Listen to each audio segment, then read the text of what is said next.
Bonjour et bienvenue dans cette vidéo. Donc aujourd'hui nous allons parler du Qi. Dans la vidéo précédente on avait parlé de Qigong et je vous avais dit qu'il existait plusieurs formes de Qi et qu'il y avait beaucoup de choses à dire sur le Qi et en effet ça a eu l'air de vous intéresser. Donc aujourd'hui on va parler 5 minutes de Qi.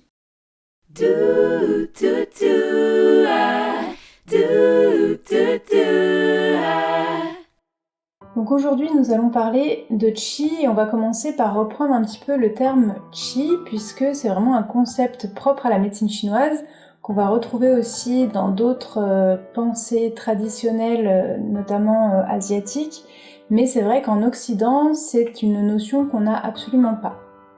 Donc on va avoir différentes traductions pour pouvoir parler du Qi. Celui que j'utilise le plus souvent, c'est énergie, c'est d'ailleurs celui qu'on va souvent utiliser. On peut aussi parler de souffle parfois, de force vitale ou encore d'autres termes, mais c'est toujours réducteur bien sûr. Le terme Qi est beaucoup plus complet et on va le voir dans cette vidéo et dans plusieurs puisque voilà, aujourd'hui on va pas avoir le temps de faire le tour. Donc aujourd'hui on va parler essentiellement des fonctions du Qi. Donc déjà pour commencer, je vous ai dit qu'il y avait plusieurs formes de Qi, mais en fait c'est plutôt, on parle vraiment d'un seul Qi, mais il peut avoir plusieurs manifestations. Et selon ces manifestations, il va avoir aussi différentes fonctions qui sont très importantes dans le corps humain. Et c'est de ça dont on va parler donc aujourd'hui. La première fonction, elle est facile à comprendre et à observer, c'est une fonction d'activation, de mobilisation. Donc le Qi va vraiment mettre en mouvement dans le corps et c'est ce qu'on va chercher à faire grâce au massage, grâce au Qigong, c'est mobiliser l'énergie, le Qi du corps. Mais le Qi a cette fonction propre déjà de mettre en mouvement. Et d'ailleurs, quand le Qi ne circule pas, c'est là qu'il y a des problèmes de santé qui vont commencer à apparaître. Donc voilà déjà une fonction principale, et à partir de cette fonction-là, on va comprendre très bien une autre fonction qui est le transport. En pouvant mobiliser justement, le Qi va pouvoir transporter des substances vitales importantes, le sang, les liquides organiques, etc. Donc c'est déjà deux fonctions très importantes du Qi qu'on peut comprendre assez bien. Ensuite, dans d'autres vidéos, je vous avais parlé aussi d'une des fonctions du Qi qui est la protection.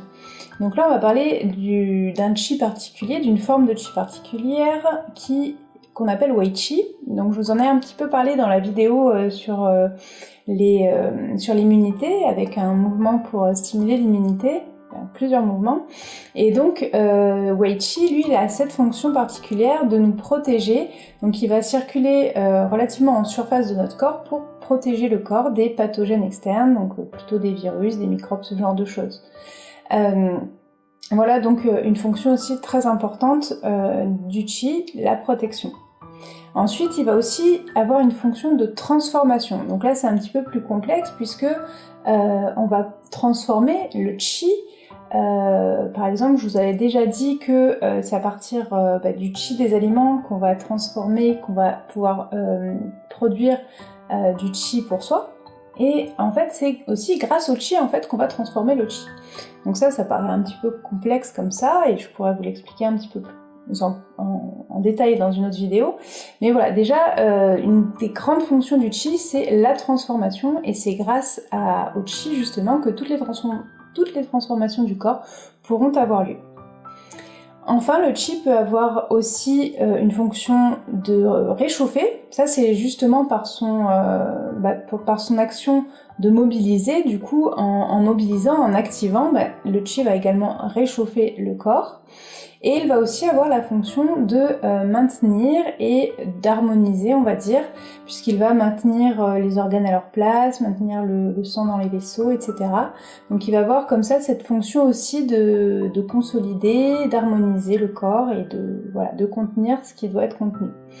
Voilà, donc c'est déjà très vaste pour voir un petit peu tous les champs d'application du Qi. Quand on parle de Qi, vous voyez, le terme énergie, c'est vraiment réducteur puisque voilà, le Qi va avoir déjà toutes ces fonctions et on pourra les revoir un petit peu plus en détail dans d'autres vidéos. Donc on verra dans une prochaine vidéo notamment comment peut se manifester le Qi, toutes les formes de Qi qu'on peut rencontrer dans le corps. et en fonction voilà, de ces différentes fonctions. Donc je vous dis à très bientôt pour une nouvelle vidéo.